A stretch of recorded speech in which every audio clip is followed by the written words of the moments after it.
Okay. Oh, well, I'm not as official as Micah, so we're already recording. I think he says, well, how do? Yeah. How you Far mom? reachers. Okay. So we are How you momming them? Do that one. we're Sound like him. we're two reachers down, but Joel and I are gonna struggle through this. But I figured this is a good opportunity to get to know Joel a little bit better. Because I'd say that Joel is the one that well, the Pendleton group probably knows that you better than me, but the rest of the group probably doesn't know you as much as Rawley and I. So be interested to see. Yeah, I don't want people to know me too well. Yeah, let's just talk about. It's kind of hard without Mike because he really drives like a structured show. Yeah. We could talk about. I guess what'd you do last month? Yes.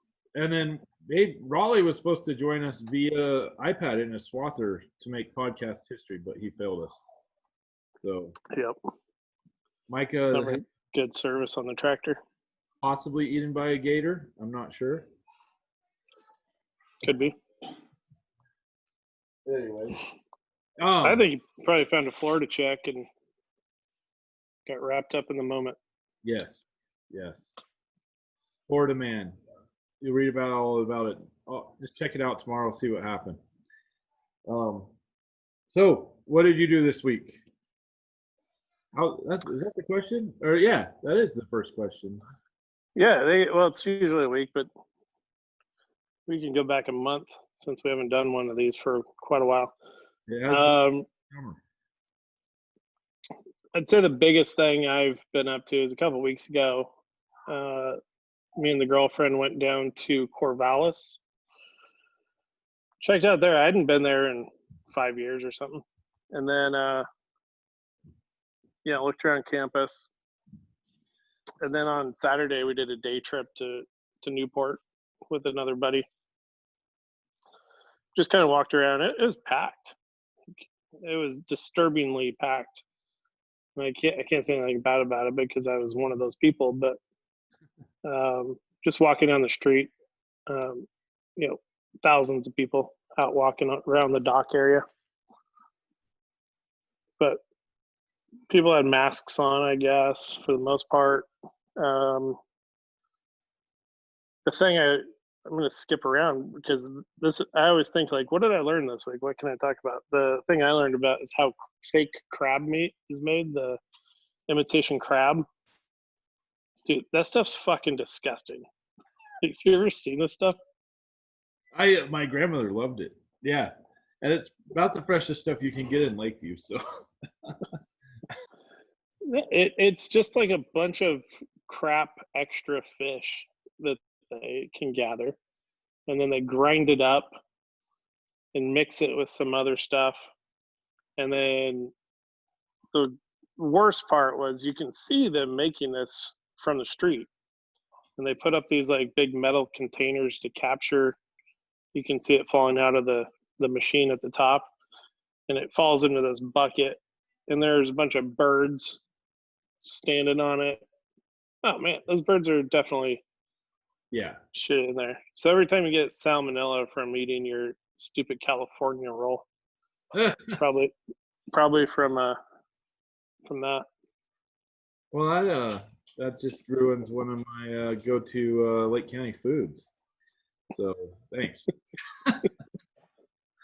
Oh, yeah, that's bad stuff.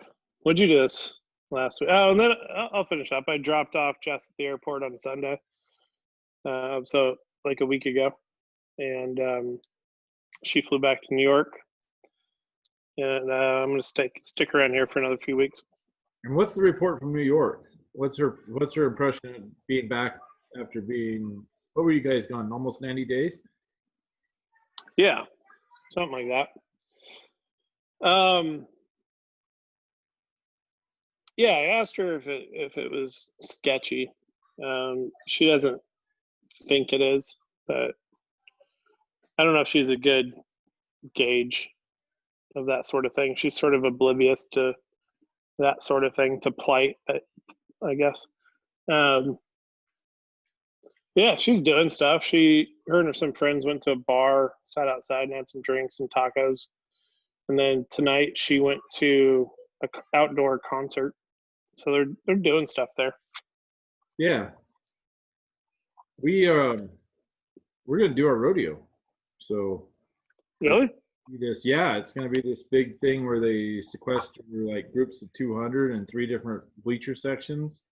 They're bringing in extra bleachers, and then so everybody can do the 6-foot rule, and then we'll have 2 night shows, and no fair or anything, but we're gonna do a ranch rodeo one night and a regular rodeo the following night. So we're hopeful that we can pull that off. And that What's a ranch rodeo? Is that like cutting and stuff?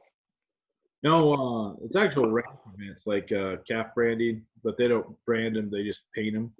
And then riding ranch broncs with a regular ranch saddle. Oh. And then usually sometimes they have pinnings. Sometimes they have a cow roping. There's all sorts of different events they can add into it. So usually the calf branding is the highlight, and the saddle bronc riding. So, or the ranch bronc riding. And it's a big deal in Lake County. We have a Calcutta where you buy the rider, and yeah, it usually raises a significant amount of money. So, but when is that rodeo? Labor Day.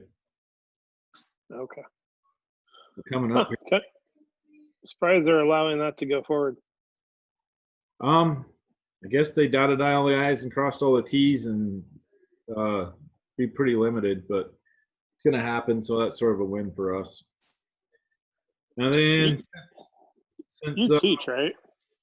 I don't know yet if I'm going to be called in, because it's a lot of that's still up in the air. But I did visit with some of the people at the school, and they asked me if I'd be available to sub and do that kind of stuff. So I said yes. Nice. What was I going to say? Oh, since my last 30 days, I got my real estate license. So that Congrats. Yep. And you sold how many houses have you sold? Well, I've only been a real estate agent for 7 days. So okay. Takes a while. And right in the middle of it, our cows came off the desert. So last Friday we brought 1,000 head into the valley from our range permit. So that took up. Then this weekend I drove down to California and picked up a pump, and that took 2 days. So I don't have much real estate selling time, but I think I might have a 40-acre listing. So that'll be interesting. That'll be a start. I have a question about cattle ranch, and I've always wanted to know. Maybe I've already asked this on the podcast. I'm just too drunk, don't remember. But you know, like the really good beef that you can get, like a steak. Is it Wagyu? Wagyu. WAGU. Yep. And that's like from a calf, right? The Japanese breed of beef. But do you have to slaughter it when it's like young? No, it's like we raise grass fed. We raise a variant of Akiushi, 50%, or we raise a breed called Akiushi, and it's a variant of Wagyu. And ours are grass fed, so they die around. They get processed or harvested, or die is not politically correct, but they get harvested at our cows pass away. Yeah. So they're pretty old by the time. So then you can still get pretty good marbling out of them. Like the Colby, they feed them beer and malted barley, fermented barley. So basically beer, but probably fermented for 30 days, probably 3 or 4.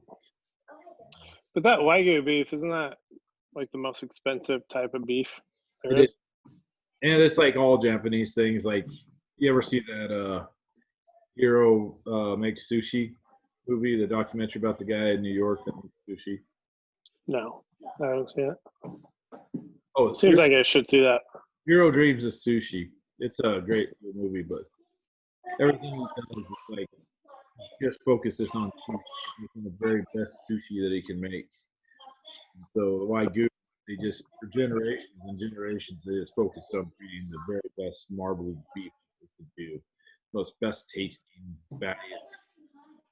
So years and years, and actually, like when the Akiushis made it out of Japan, the breed that we used, some doctors in Texas went to an island and found these variant of the Wagyu and talked the procurers, the people that were raising these Akiushis into selling them some. When the Japanese, but they got them on a plane and flew them to Galveston, Texas. But the Japanese found out about it before they landed, and they wanted them back. Oh, Control everything. So, and they were in a legal battle for 7 years, and they were in a quarantine lot in Galveston, Texas, for 7 years.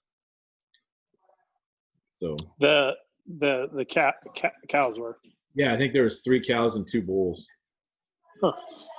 Yeah, I've always wondered, like, if that's a really good type of beef. Why doesn't anybody out here just make it? But I guess you can't.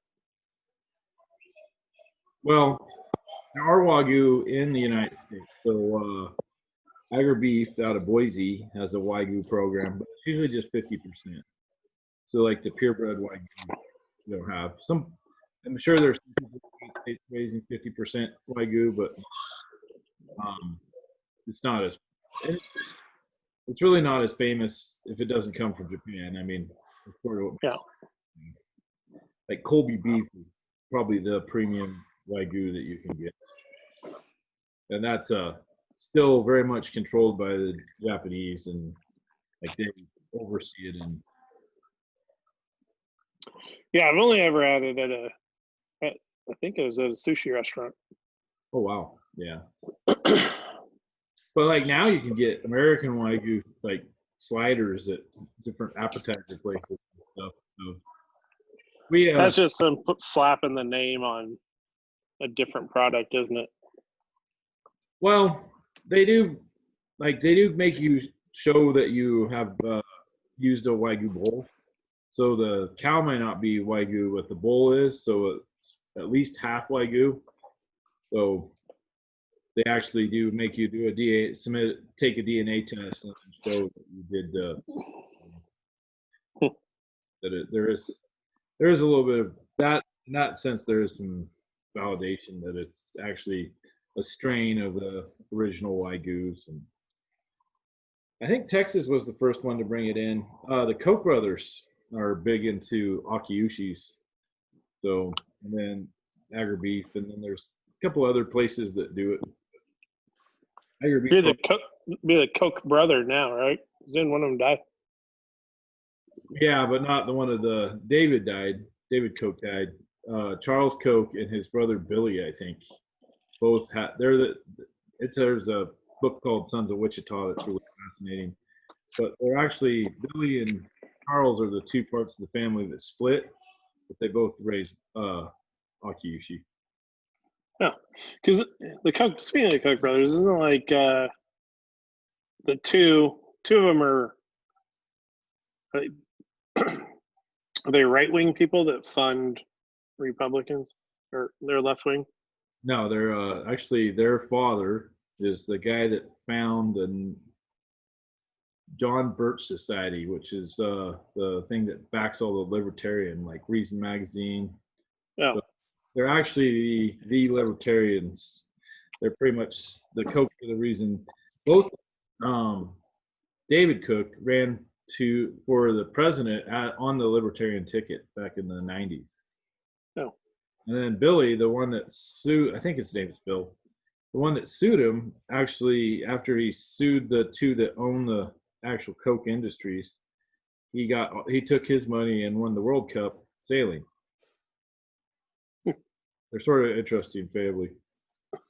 You know a lot about them.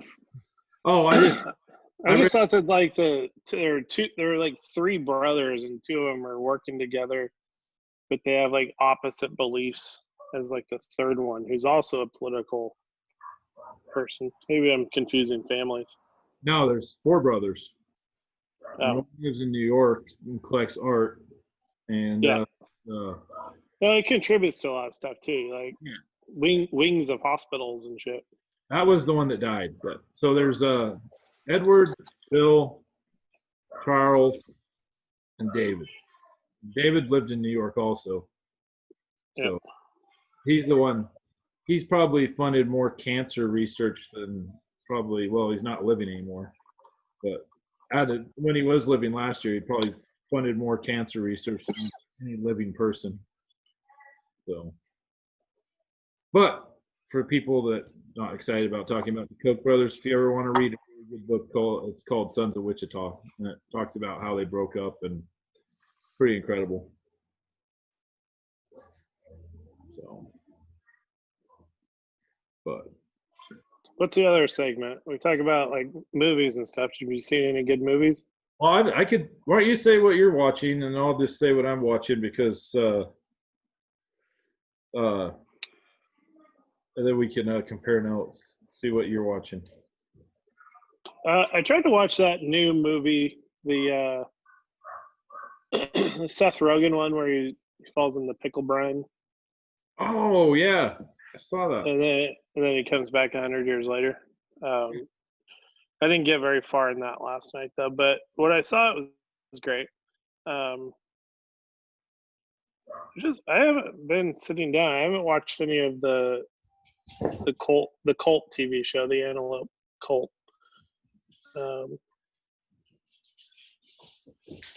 You go first. I'm trying to think. Maybe something will jog my memory that I've been watching.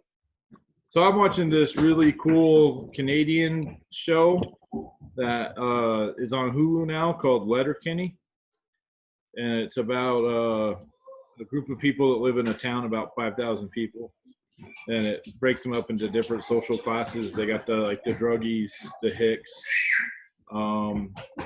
There's going to be a whole bunch of boys run through here pretty quick. The hicks, hey Oscar, how's it going? Anyways, and it's just hilarious, and they fight all the time. There's India. It'd be a lot like living in Pendleton, only they have Canadian accents, and it's sort of a comedy. So, yeah. What's that on? Is that on Netflix? Hulu. Hulu. Okay. But it was originally on a failed sort of streaming channel called Crave that was big in Canada. Anyways, it's sort of a cult classic, and I think Hulu is still making episodes. So I think it's on season 6 now, and they're going to keep making it. And then all the guys that are like, one of the guys is a comedian, and the other guy's a director, and the other guy's a big star in Canada. But this is what they do, is like a little love project that they do for fun. Well, like good stuff. Good. I was gonna say good stuff comes out of Canada comedy wise. Have you seen that show Schitt's Creek? Yeah. Yeah. And then there was another really good one I loved, Corner Gas. Oddly enough, in Russia all the time. Huh. Yeah, Schitt's Creek is probably the funniest show I've ever watched. You think so? Did the kid hear me curse? No, it's all right. They'll be all right. They probably heard it before. They are ranch kids. That's true. My son is super excited that his cousins are here. So. Yeah, I haven't watched much. I've been doing a lot of golfing. I'm working on that, trying to get to a point where I can beat my brother. Oh, wow. I haven't gotten there yet. When I first got to town, I used to shoot like 110, 120, somewhere in there. Pretty bad. And then now I'm shooting 90 and below pretty consistently. So I need to get out there more, and then when I'm ready, have Brian come with me again so I can beat him. It's the goal. Junior's gonna be sad when you leave. Junior? Yeah. I don't think he likes playing with me because it's frustrating to play golf when they're with people who are a lot worse than you are. Right. Yeah, because you're always driving around locations, chasing their ball around the golf course. Right. Instead of generally straight, where I hit it now about 50% of the time, but Junior hits it straight 100% of the time. Good podcast. But just playing with other people recently who are worse than me, it can be frustrating. Now you can be the guy that waits on people. Yeah, now I'm the guy that Yeah. some people look at like, wow, Joel's good at golf. It's incredible around here. Everybody's pretty good. It seems like everybody in Pendleton is just pretty good at golf. It's like a weird skill that everybody has in town. Oh, the guy down at the liquor store, yeah, he's a +2 handicap. Yeah. What? I'm in the podcast right now. Not right now. But are you? Yeah, a little later. That's the nephew. I got 3 nephews and my son here right now. It's gonna get busy around here. Well, should we keep it short and then yeah, it's gonna figure out what happens with Micah? I think and we Rawley. Do a nice little mini episode, and so we could do like a speed round of what thing in the news are you paying attention to right now, and I'll do it and we can talk about it, and then what have we learned, and we'll just leave it open at that. Okay. What have I been paying attention to the news? It's the same thing. Right now it's the media is still trying to stoke up anger, I feel like, and that's working really well. Every time you turn on or you look at the New York Times or whatever news source you go to, it seems like, except for like maybe Fox News, I guess, but it's the same thing all the time. It's all race-based. It's also all about white supremacy and whatever. And then I read a really good analysis of it. Somebody did a deep dive into like the New York Times and NPR, for example, and they looked at the percentage of words that were out of all of their words in their publications, so the percentage that were either racist, or something like that. And it was and over the last year, the percentage of the times that they use that word has gone up like 1,000%. Not a figment of our imagination. It's just that they're publishing nothing but race-based articles, and it's frustrating the hell out of me. You can't get any good news. That's sort of interesting. Like, so have you watched did you watch any of the season opener or any baseball games? Yeah, I did. Was that excruciating or what? See, yeah. Are you talking about the kneeling thing? So no, I don't really care. I'm impartial to the kneeling. If people want to kneel. Oh yeah, okay, me too. Yeah, Like I don't. If you want to kneel. Hour and a half lead up to the game. I have a lot of problems with I'm so happy they're playing baseball, but I like the crowd noise bugs me. The little placards in the back bug me. And I'm sure that I just happened to watch the A's season opener, and I almost didn't make it because there was so much of that stuff so much of the political correctness, I don't even know the right word for it. Posturing, the Black Lives Matter posturing and all that kind of stuff at the beginning. And it's like, I don't know if I can take this in my baseball. And can we not have one thing in the United States where we don't have this, where we have to be inundated with this stuff all the time? Baseball should be like, let's just play ball, Yeah.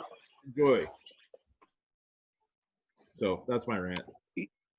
Yeah, I didn't see any of that. I didn't watch the lead up to it, but yeah, they do the same thing with like before college football games and stuff still.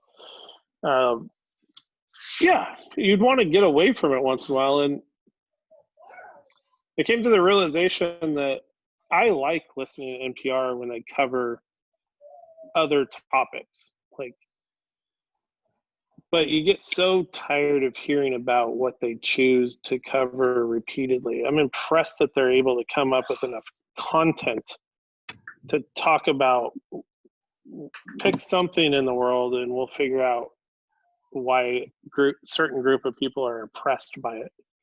Yeah. I just want like actual substantive news. So I spend a lot of time listening to like Rush Limbaugh, although he's just most of the time talking about the other side of the whole thing. But him and like the conservative talk radio guys cover a wider variety of topics than what NPR chooses to focus on. Yeah. But not to say that I don't like NPR, because once in a while you get it, they do pretty good journalism. Yeah, I always like the stories, but I have not been able to listen to it for like probably 30 days, 60 days. Every time it makes me mad. So. Oh, we got another reacher. Yeah, Mr. Bigsby has joined us. Sorry, I'm late. Probably can't stay long. Are you with Micah by any chance? Yeah. Is Micah disconnected from the world still? AWOL, yeah. We're doing a mini episode without him. Yeah, well, that's good. Well, we figure. What are you guys yakking about? We're going over news topics, things in the news that we were sort of focused on this week. I was baseball. I haven't watched news for like a month. I've been hanging. What's the news up with Joseph? Well, sun's shining. Second cutting hay started. Calves are growing. Lots of grass. It's drying out though, but not a whole lot of substantial news. So nothing important. There's no rioting, so we're good there. The COVID crisis has got some people stirred, and other people are flipping at the bird. So nothing too far out of the ordinary. So that's about all I got. I actually want to do a COVID update, and I'll tell you that with what I've been reading the news a lot lately. And something that's been bothering me is there's this narrative going around that like college football season is supposedly canceled, and there are a lot of people saying, if you don't wear a mask, this is what happens. We could have had college football if stupid white people would put on their masks. I see this a lot, and then you look at the statistics. Like America has a very high rate of compliance with mask wearing. It's like 80-some%. It's one of the highest in the world. But there's this ongoing narrative that right-wing white people, Trumpsters, refuse to wear a mask, and I just don't think that's true. I think they are wearing a mask. And not to mention, then you look at the statistics of who actually is getting COVID. Like these Trumpsters are 23 per 10,000. They're among the lowest rates in the world. So the news is pissing me off in a lot of different ways. Well, that's what the news is. They're there to piss groups of people off to get them at each other's throats. It's all they do is stir a pot. The Mike Baker and Joe Rogan were talking. They were talking about how valuable it would just be to have a news service that just like said the who, what, when, and where. That place, how much money they'd make, because most people are sick of the. I think most on both sides see that it's a divisive type of deal. Absolutely. Yeah. The evening news used to be really good. I haven't watched it in a long time, but like the news that comes on like 6:30 every night. Have you seen that in a while? Is that any good? I don't even have cable. I have cable, but I haven't turned it on in a long time. Because have you watched anything good lately, really? The Ranch on Netflix. I love that show. Great show.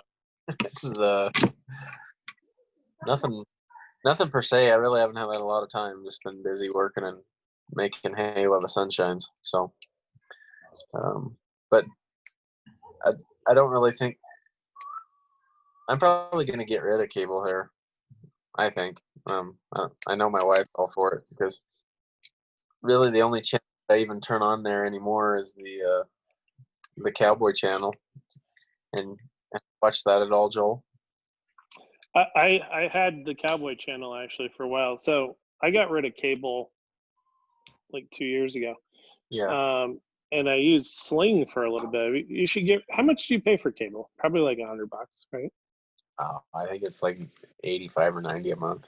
Yeah, get rid of that. If you want the Cowboy channel, you can get Sling for $15 a month that has that channel. Yeah. I didn't spend much time on it because I'd come across it and there would be like a fifth grader holding the camera at this cowboy talking about spot prices of beef. Now they've kind of revamped it as of recent. They actually have live feeds from multiple different rodeos all over the country, and then they'll go in, and I kind of enjoy that. There's a couple programs where they go in and look at different people's draft horses for different purposes all around the country. It's kind of, there's some educational parts to it that are kind of fun to watch, but really, that's about the only thing on cable TV that's I've found interesting lately. Yeah, sometimes I'd see, like the 1984 National Finals Rodeo, round 10. Well, yeah. I'll sit and watch that for sure. Yeah, no. Bauer won it. Yeah, what? See what Ed Bauer won it? Yeah. Oh, probably, yeah. I don't think any of them were quite around yet in '84. I think they won every one except for the ones that Dan Mortensen won in the '90s. Pretty much, yeah. Yeah. No, it's interesting that what this whole COVID bullshit's done to the rodeo world too. It's been kind of fun to sit back and observe because I know some guys that are pretty staunch, hardcore rodeo guys, and they're even at the point now where it's like, you know what? I don't even care what goes on with rodeo, and which surprised me from a couple of them, because that was kind of their whole world, and now they're off. Maybe they realize that there's better things to life than chasing a circus up and down the highway. But I was telling them, Lakeview thinks they're going to pull their rodeo off. I hope they do, just in spite of our freaking governor. You're talking, this might be if they do end up having the finals in Vegas, even if it's recorded, it might be the most interesting contestants ever because there's going to be so many random in it. I was going to ask about that. I haven't been keeping up with the PRCA standings, but I would think, with not much money on the table, you'd end up with last year Tony Kern could probably make the NFR if he went to Lakeview. Well, no, what I've kind of watched that. I've turned it on when I've had a spare moment here, and it's interesting because they're the spread on the top 15. Well, you obviously have your top 10 that are kind of out there, but the spread between 10 and 20 and even a little further is literally just from cents to thousands of dollars, which is not much in the grand scheme of how that historically has worked. And the other thing that's kind of unique is the rodeos that are going on back in the Midwest, you're seeing a lot of them, their contestant roster is huge. Because obviously right now they don't have any of the Northwest rodeos going on. So everybody's piled back into those. and the numbers they're getting in these rodeos is unbelievable. And it's not just guys that are typically in that top echelon. It's a lot of guys that are looking at it going, hey, I got a chance this year. I'm going to take a run at it. And you are seeing that and seeing some names. I mean, there's a kid from Hermiston. He's been bulldogging really good lately in the last few years, actually. That Dalton Who's Massey. that? Dalton Dalton Massey. Massey. And he just won Dodge City, which is a huge one, and placed big in both rounds, and then placed in the short round and won the average. And I want to say he's probably pretty close to being on the bubble too. I mean, there's some names that haven't really spread out and gone a lot before that have a chance this year. So that's kind of fun to watch. I mean, getting to see some of the guys that aren't typically there doing it. Yeah, Oh, like the top. What is year-to-date earnings are? Say that again. Your screen shut off. you moved your phone and everything went to hell, Joel. Oh. I was just asking what the number one guy in the world, like what his year-to-date earnings are. Well, it depends. Like they've got that kid gap roping, that Mayfield kid, and I think Tough Cooper's sitting in second with 50-some thousand, and this kid had a hell of a winter, and he's at 150-some thousand. I mean, he's 100,000 ahead of everybody, but I would say usually by now, most everybody that was in the top of the standings were at least in some events $60,000, but a lot of them approaching 100 now, and most of them are $50,000 behind where they normally are. So They said some of the smaller, like sanctioned team ropings, are going to play a bigger role than they've ever played, as far as for the roping guys. yeah, and there's a handful of guys up here that just do the team roping, and near as I can tell, those are getting filled up really quick too, from what I understand. A lot of guys are really trying to hit those World Series ropings because there's not as many guys going to be there this year, and there's good money at them still. So this could simultaneously be the worst rodeo year ever, but the most exciting. Well, I just looked it up, and I see that Tough Cooper is number one in the world in the all-around, and his year-to-date earnings are $80,000. And I feel like at this point last year, headed into the Pendleton Roundup, you'd be looking at like one of those Wright brothers, number one in all around, probably has 170,000 in earnings for so far. Yeah. So significant drop in purses for Cowboys this year. Absolutely, they lost a great deal of their winter rodeos, and then all the spring rodeos, the good ones in California. And there was a lot of stuff that just didn't happen. So I don't know. It'd be interesting to find out what the total purse loss is from all the rodeos that fell into that category of not happening, and just see what the total awarded monies lost to the entire industry were. Kind of interesting. Yeah, you kind of alluded to it, but hopefully this doesn't have long-lasting damage on rodeo, because most of these guys don't make their primary living rodeoing. If they're making, I think the cutoff, if you wanted to be top 15 in the world last year for steer wrestling, you needed to be around like 70, 80,000. And so let's say like an average guy that's top 15 in the world, he's probably going to close the year, maybe makes 100,000 with all those expenses traveling. A lot of them ranch, right? So I wonder if a year off from rodeo, if they just decide, they move on and they never come back. Oh, I'm sure there will be those cases. I'm sure most of them will figure out that, like, God, I was pissing a lot of money away for nothing. But yeah, it's probably gonna buoy the sales of a lot of new guys, though. Yeah, those college kids coming up.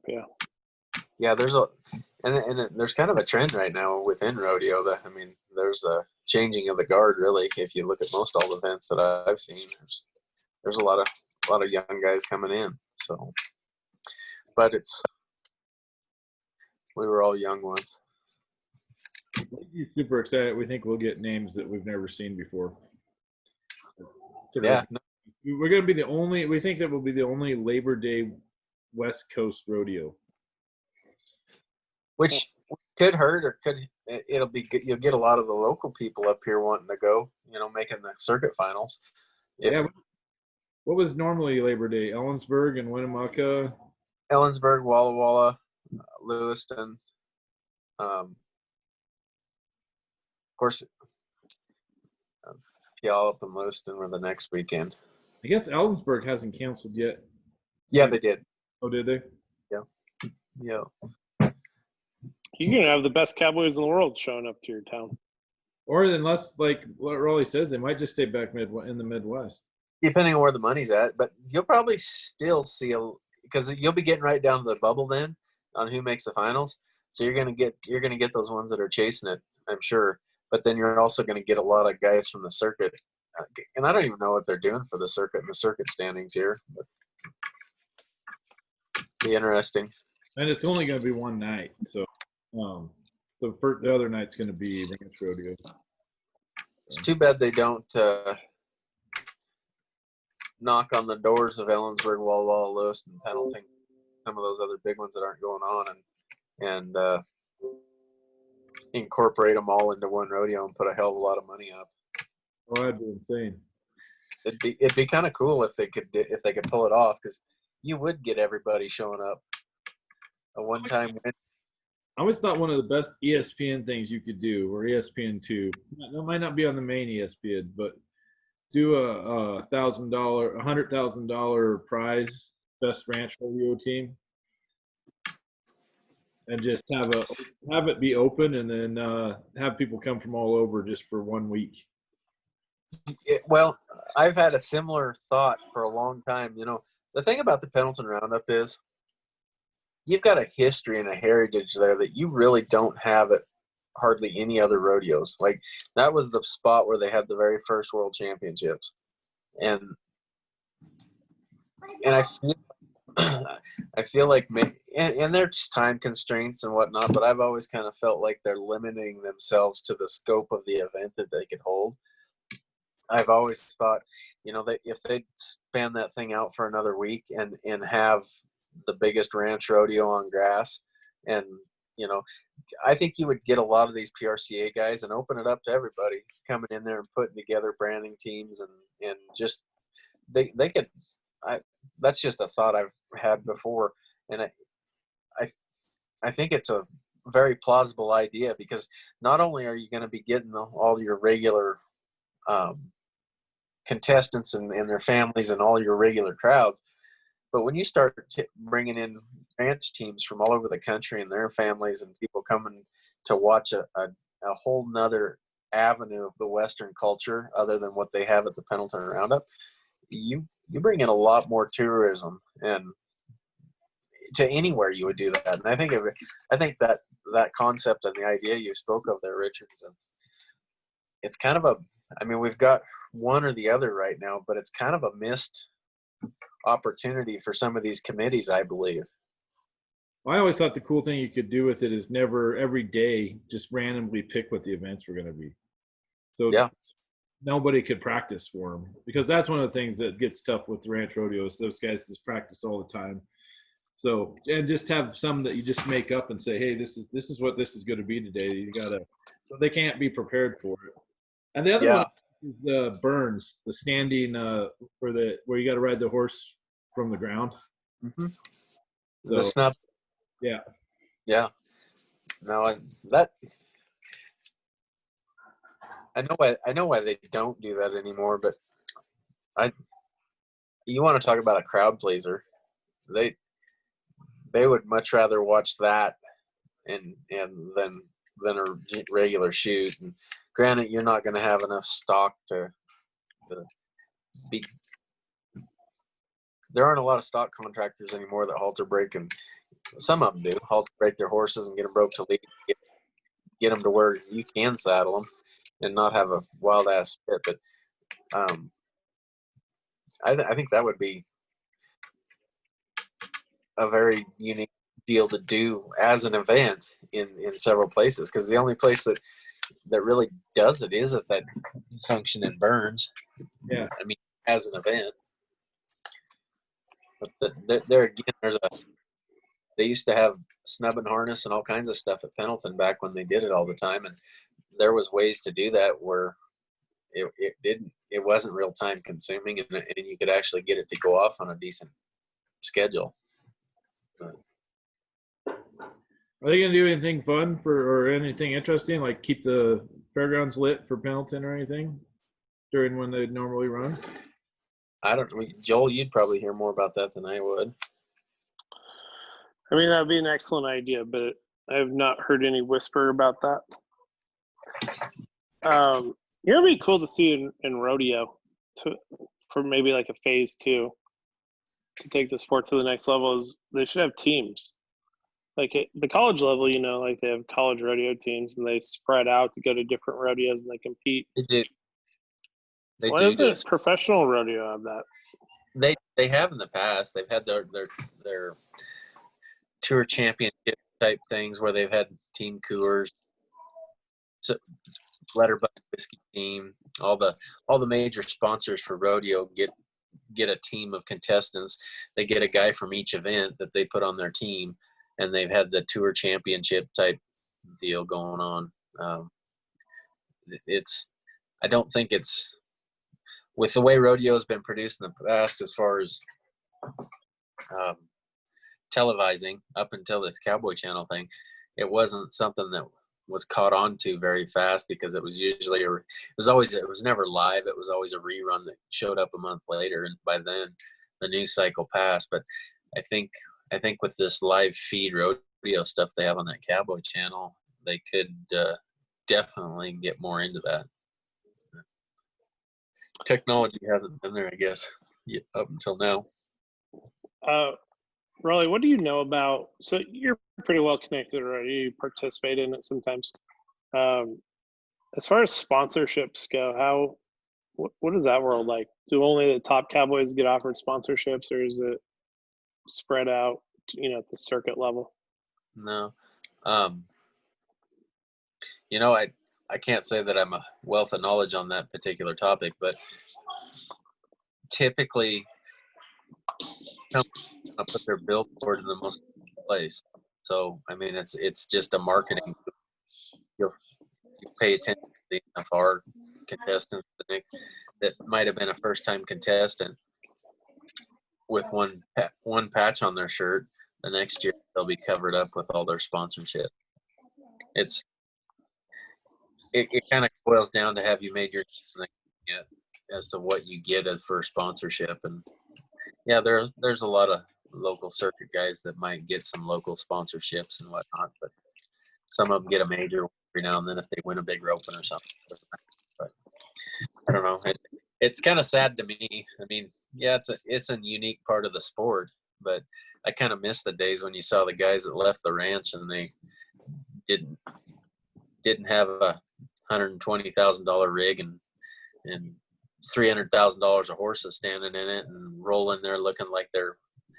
I'd rather see Fred and the Flintstone mobile come in there with the horse and a 2-horse trailer, and they just got done being on a Brandon wagon all spring, and then they'd go rodeo if they had a chance.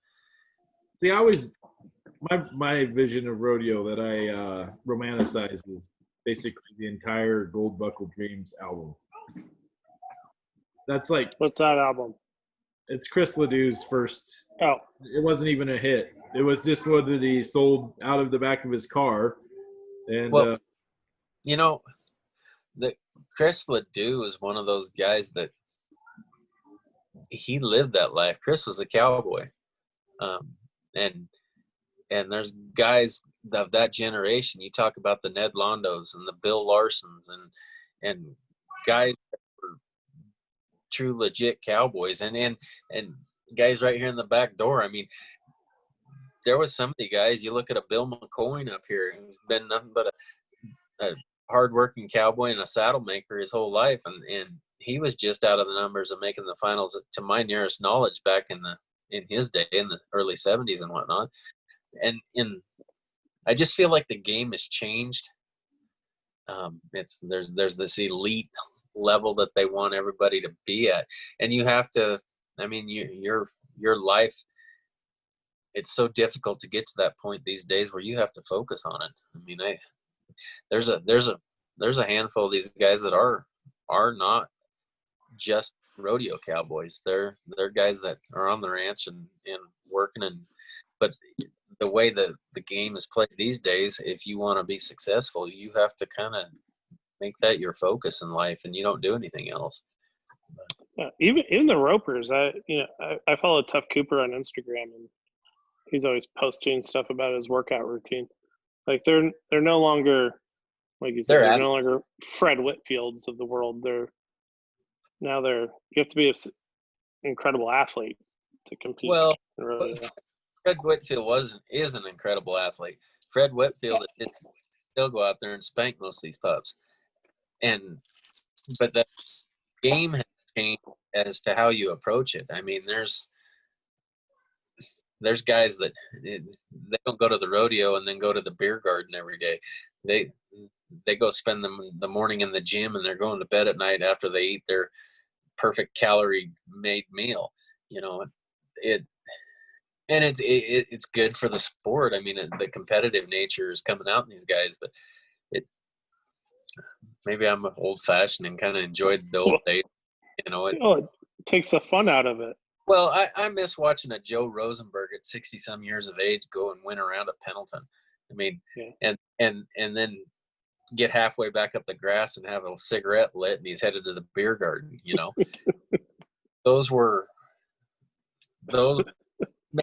Did that make him a cowboy more than the next guy? No, probably not. But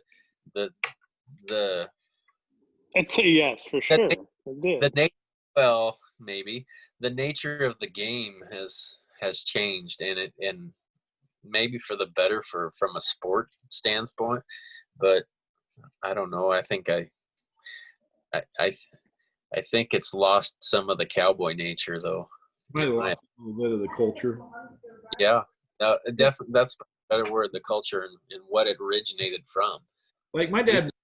Sorry, I didn't mean to cut you off, Rawley. Oh, you're all right. I just look at it where, you look where the Pendleton Roundup started. That culture there in that area was a heavily livestock inundated area back in the day. And some of the greats that won the Pendleton Roundup were from right in that local area.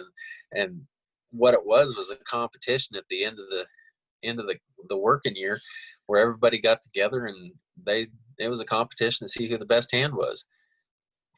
Now it's a competition every day. Everything's about the competition. They don't necessarily go work on a ranch anymore. They just keep going from one rodeo to the next, which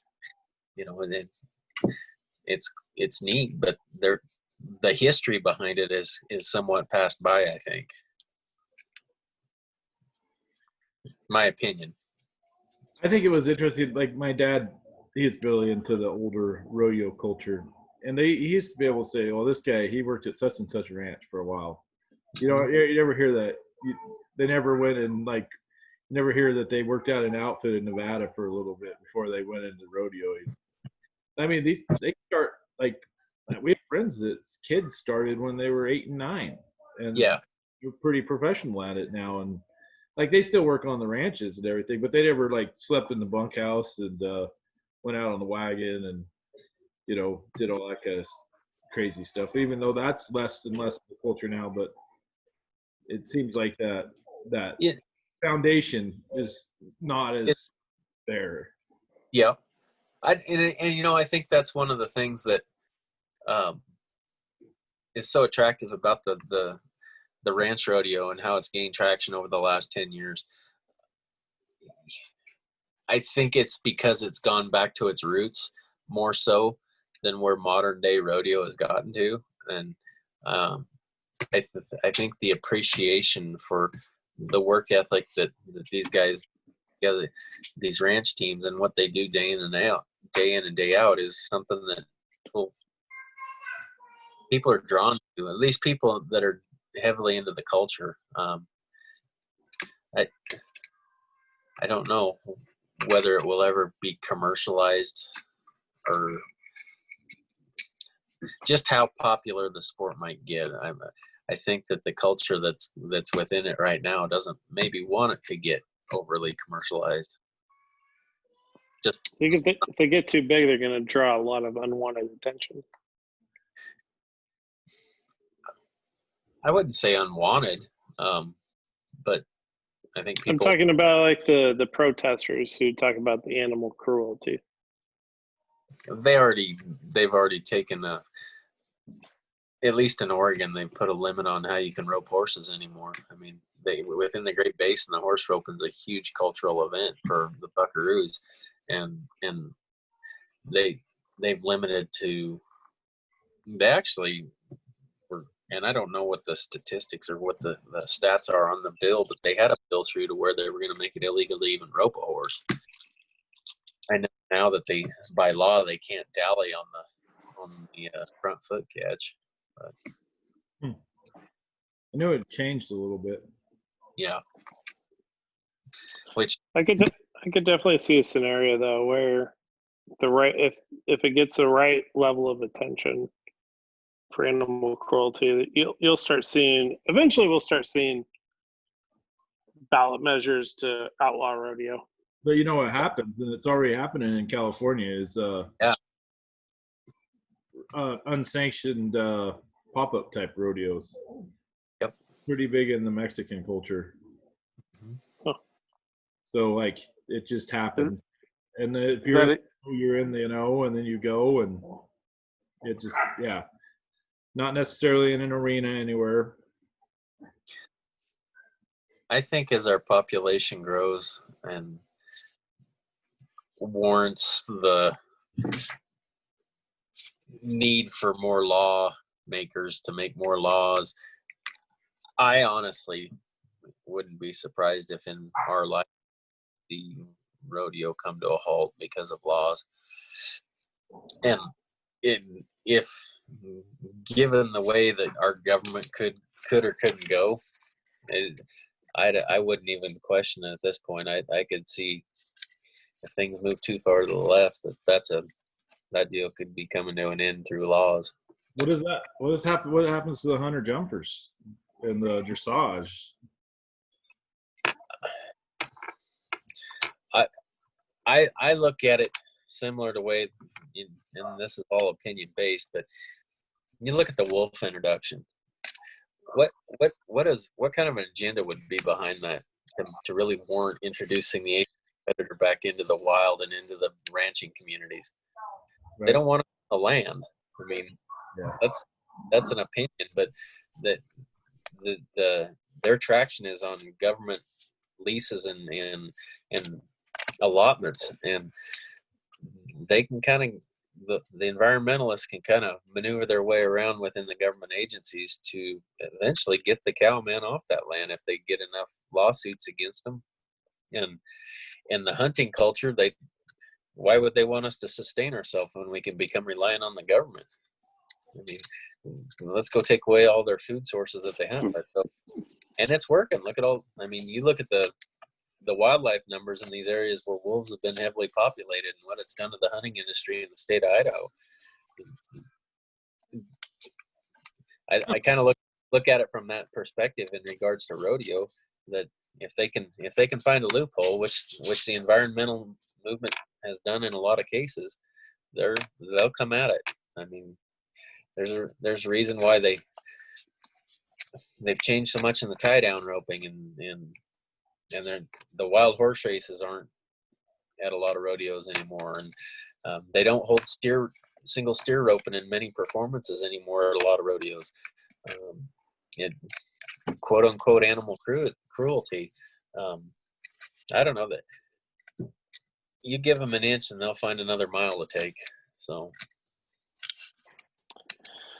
hopefully there's enough adults in the room that'll understand how many communities rely on their rodeo to sustain themselves. Maybe it's just too late for them to ever cancel such a thing, but that could be wishful thinking, maybe.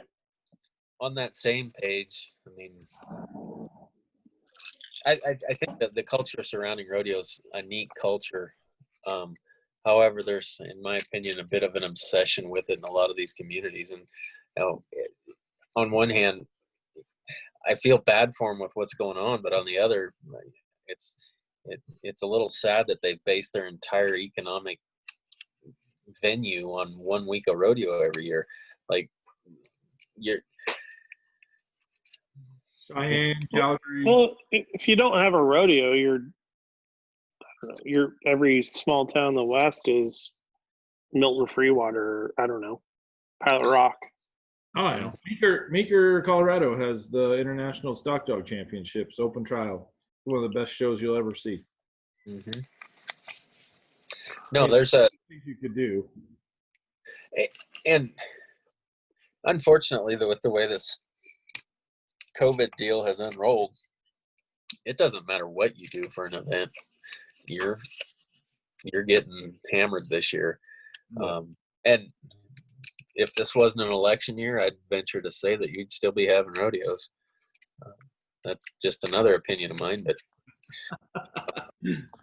Yeah, it'll be interesting to get that Randy Brocker on here. See what he knows. He had Micah AWOL. Let's on a lighter subject, let's wrap this one up. Best rodeo movie. What's your favorite rodeo movie? I'm trying to think of mine. I got a whole bunch I like, and one of them is sort of a depressing one, but Rawley, go. well, I'm a little biased, but When the Legends Die,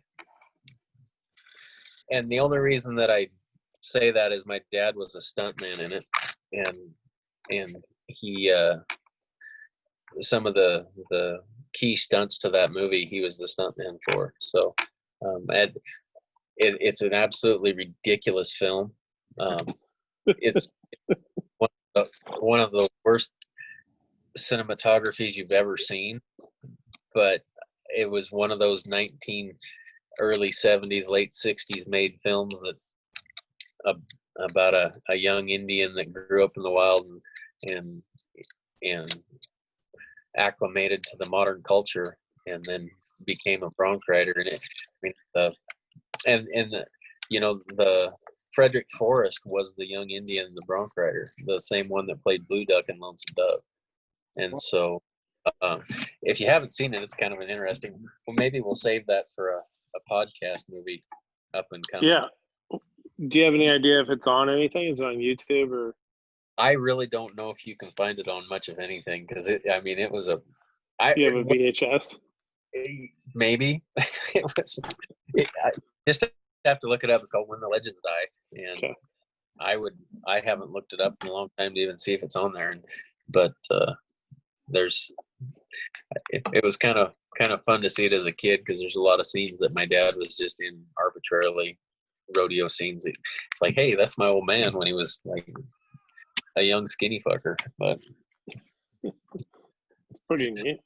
Yeah.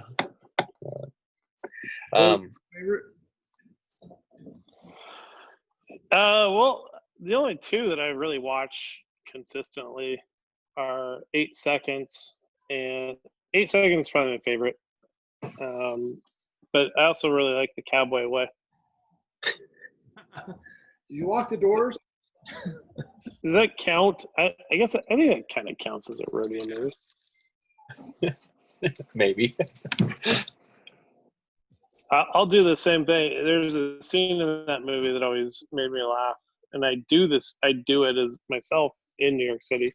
Well, in the movie, they go to New York City and they go to this really nice restaurant, and the waiter comes over and they try the wine, and they're going to order wine. Woody Harrelson asks the waiter, throw a couple ice cubes in there, would you, sir? He's like, sure. Would you like glasses, or would you rather just drink out of the bottle?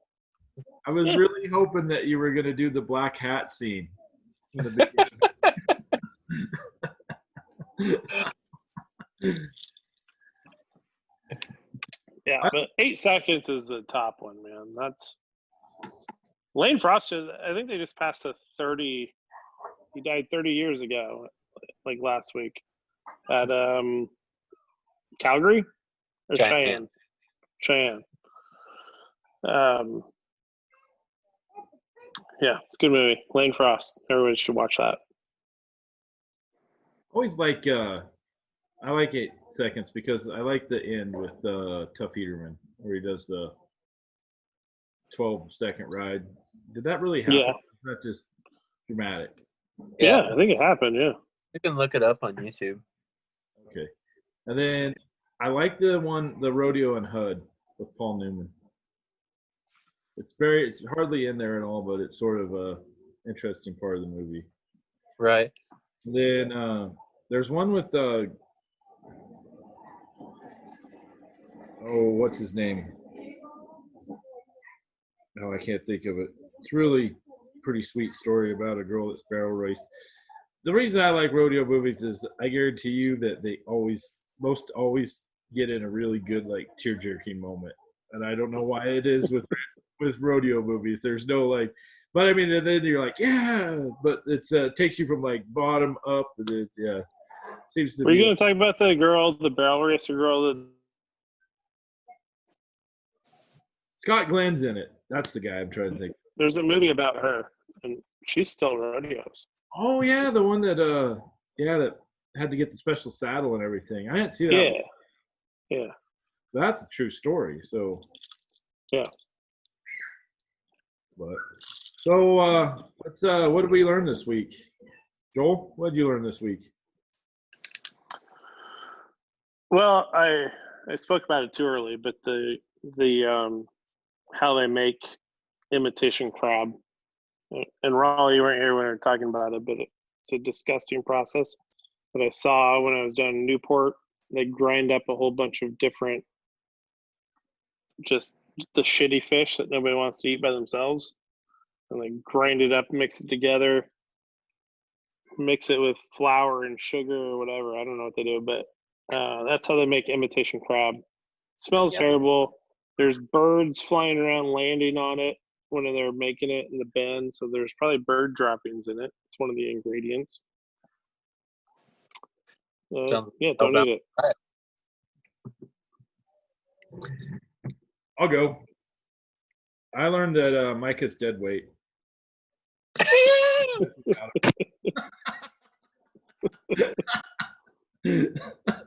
Of course, he has all the passwords and stuff, so I guess we better keep him around. Yeah, he owns all those slogans, like "How you mom and them?" And what's his other one? Greetings and salutations. Yes, greetings. No, not quite as. Probably everybody's probably going. He seemed more funny when Mike was at it. So. You know, we don't get to take shots at Micah because he's got a pretty good offense going on. So this is your opportunity to really get a hold of something.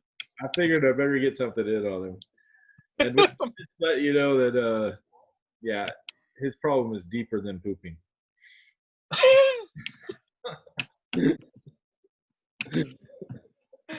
Oh, that'll be good for him. He's going to have to comment on the comment section this week as a viewer. Yeah. I'm sure it will be, There's harassment to come, I imagine. Oh, I think he'll be excited when he's in a place where he has good service. Yeah. Serious note, for everything being shut down, I have learned that there's just not enough time to get everything done during COVID. I don't know if it's because there's a lack of services or there's just not many people doing stuff. But the other thing I've learned is they're still not getting food. I was down in California and I wanted to get a breakfast burrito and they hadn't delivered it to the place that made the burritos, and it's a chain down there. So our supply chain's not straightened out yet. So I think that we're not. It might be people might be done with it, but we're not done with it. So I think that winter might be a little tough on everybody. Yeah. On that note, something I learned this week. I recently took a couple of cows in and USDA burgered them and been selling to the locals and whatnot on some of that stuff. But the trend with, and maybe it's a trend that'll stick here now. Everybody wants to know where their food's coming from, but to get a USDA kill appointment where I could get one in April the next month, and then by May I couldn't get one until July. Now it's pushed out till February because of the demand on it. So in the beef industry, there's some things changing trend-wise as far as consumer demand. So wait, what's this whole USD? Why do you have to make an appointment? They come witness you kill it like it's kosher. That you take it to a kill house that has USDA inspection abilities, and so the USDA will show up once a month on a date where they'll kill X amount of livestock, and you're limited to only doing that many. So what that allows you to do is I can take that burger and sell it to a local restaurant if I want to, because it is USDA inspected and it's good for consumption of the general public. However, if I wasn't to go to the USDA, the least amount I could sell at a time would be a quarter beef. It's kind of a loophole in the USDA program. So I actually did a deep dive into that, and we figured out you gotta sell it live, and they have to pay for the butchering. Yep. But they pay for the butchering, or you pay? They. Yeah. Oh, isn't that a great deal? The interesting thing is you can coordinate it all. You can take the animal to the plant, and you can bring all the meat back, but they have to pay separately. They never even have to look at the animal, and you just make the deal live on the hoof and then sell them the meat. And we're gonna we're getting close to doing our first one like that.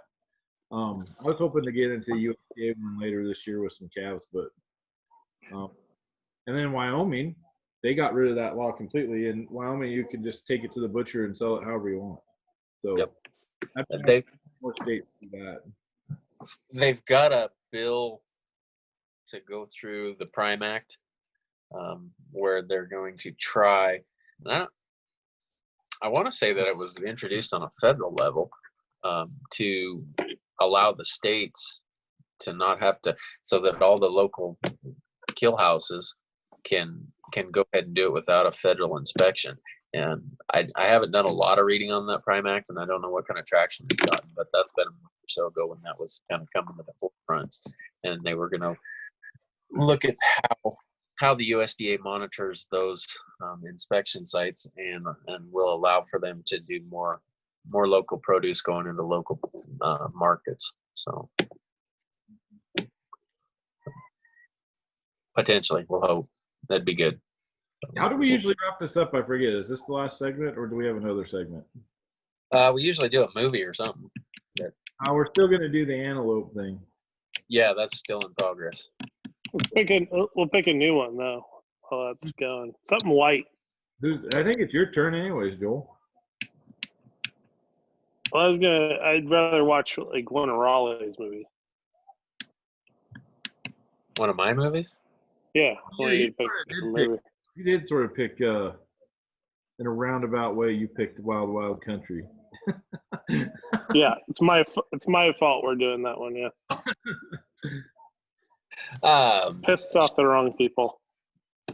Well, maybe we should wait until we get that one, so we don't get ahead of ourselves here. Get that deal done and taken care of, and then jump into another movie. I want to watch one. Yeah, well, you want to? We'll talk about Letterkenny. I'm ready to watch one tonight. I'm not gonna watch Wild Wild Country tonight. I need a Rawley recommendation. How about a good John Wayne movie? Yeah. Big Jake. It's on Amazon Prime. Big Jake. That'll work. Wait, no, is Big Jake the one? What's the one that they recently remade with the Big Lebowski guy? No, they won't. No, that's True Grit. Yeah. Oh yeah, True Grit. I watched True Grit part of it last night. So, all right, Big Jake. It's one of the greatest unknown John Wayne movies. It just sort of got lost after it got made. It's a 70s, one of his last ones, and the guy that's in it, the bad guy, is Richard Boone, and he played such a bad. Richard Boone is my cousin, by the way. Yeah. Anyways, He played We such a talked about good that guy movie. in that movie that he couldn't get a role in a Western after that. Huh. And he's not even that bad. But he's sort of, I can't give it away. But it's got Maria O'Hara in it too. It's one of my favorite John Waynes. I will be on the lookout in Big Jake for his mannerisms because I was watching True Grit last night and there's a scene where What's True Grit? where John Wayne takes. I've only seen this in 2 movies. The other one is Lonesome Dove when you take the bottle and you like rest it here to drink it. Yeah. You guys know what I'm talking about? You rest it on your forearm. Oh yeah, Carlo Rossi. Yeah. Yeah. But John Wayne in True Grit, he is the most awkward person to ever attempt that maneuver, I think. Go back and look at it. It's terrible. He has no coordination. He might. I could have easily beat him in a fist fight. Oh. Yeah, That's for fighting sure. John Wayne was just like a, I don't know, gruffy old man but he also lived in like the Palisades, had a swimming pool out back with hot 25-year-olds. Sort of an icon. I think, didn't John Wayne's son, Morris, is it Marion Morris? Is that correct? He is Marion. Oh. Was a boxer? No, that was would have been a great grandson. Tommy Hitman Morris, yeah. Okay, so it was a grandson. Yeah, and he was in the movie with Sylvester Stallone. It's like Rocky V. Well, he got his athletic ability from the maternal side, apparently. He just passed away. Really? Well, he was the first boxer, heavyweight boxer. He was a contender for the heavyweight championship of the world, and got MVP about the same time Magic Johnson did. And then found out that it was a false negative, but by that time he got really deep into the drugs and like it's a really sad story, but he was on top of the world, and the next thing you know, he was dead. Probably CTE. Got hit in the head a bunch. But yeah, he's in that Rocky movie, and like he's all over YouTube. People talk about him all the time. He was like a legit world class fighter. Huh, I'll be damned. Cool. Well, I need to wrap this up. I gotta go bale hay. Yep, I got family here, so. But this turned out to be more than just a mini episode, so like a 2/3 episode. But, we're just making Micah proud. Yeah. I don't have any really good creative Micah way to end it, so I'm just gonna say see ya. Yeah. All right. But yeah, we'll see you when Mike is back. Until next time. Bye. See you guys.